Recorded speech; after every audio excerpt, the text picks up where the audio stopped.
Hello everybody, it's me, Angelo Martin, and welcome to another Quickcast. Now in our previous episode, we looked at the new features as well as the hints and the tips of Siri. Now in this episode, we'll look at the Siri Shortcuts, which is an awesome new feature which was introduced with the release of iOS 12. Now, what is Siri Shortcuts?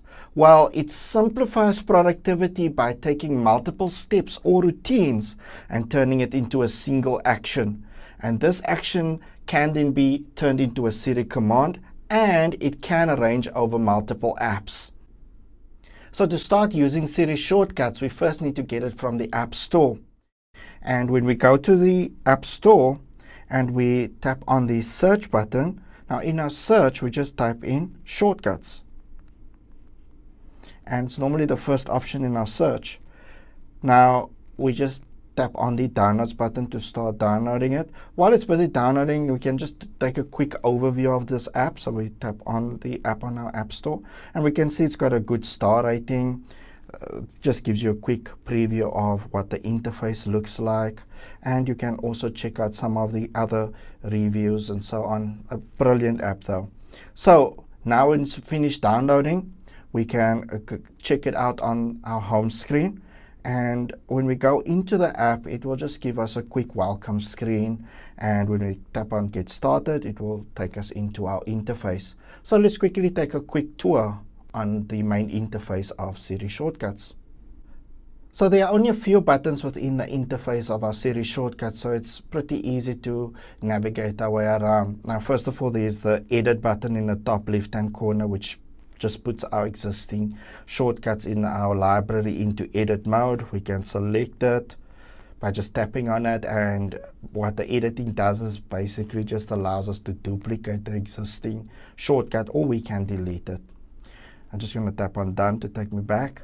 And there's the plus button on the top right hand side, as well as the Create Shortcut button at the bottom of our list, which does what it says. It just allows us to create a shortcut from scratch. Now this we will look into in our next episode. Again, tap on Done to take me back to my library. We're in the library at the moment, as we can see. That's why our library button is highlighted. Now this is where there's a complete game changer. The gallery button is where things become interesting. So if we tap on the gallery button, it will take us into the gallery, which is pre-made shortcuts done by Apple, and it's nicely organized in different categories. Now it's simple just by tapping on any of the shortcuts, which will give us the following. First of all, shows us which of the apps that is used to create that shortcuts. Remember what I said earlier on, and it can arrange over multiple apps. There they show it to you. Now below the Get Shortcut, before we even start with the Get Shortcut button, there's the Show Actions. So if I tap on the Show Actions, it will show me all of the different steps, the routines, the steps that are used within the shortcut. Also at the top is my Share button. So if I choose to share the shortcut with someone, that can be done as well. Now that I've given you guys a quick explanation in terms of what the shortcut kind of looks like, let's start downloading it to our library. So I'll tap on Get Shortcut. It's now added to my library. If I go back to my library, there I see there is that Share Location shortcut. So let's see how we can edit the shortcut even further. So now we can edit the shortcut by tapping on the ellipsis button. So now after tapping on the ellipsis button, we'll see that same actions as what we've seen before. However, now we can edit these steps even further. So now if I want to set my current location, I can tap on the Allow Access in my current location, Allow, and I can also access my contacts within my messages by tapping the Allow Access as well. So now I can see my current location and send messages to my specific contacts within my contacts list by tapping on the plus. And now I can just add in any of the names within my contacts list. Or if I double tap on the recipients I can also add in specific variables within that recipient. Now, one of the variables is ask when run. And what this allows us to do is it will bring up the contacts request, which we can now tap in when the shortcut is running. So now, just to test it out, I'll first put in a quick message and I'll say this is my location. And now all I do is to test it out, I tap on the run button. So now it will start going through my steps, first getting my current location. And now it comes up and it asks me to select the recipient. Now the reason why it comes up and asks me is because I put the ask when run option in my recipient. So now I don't want to still go through this step again.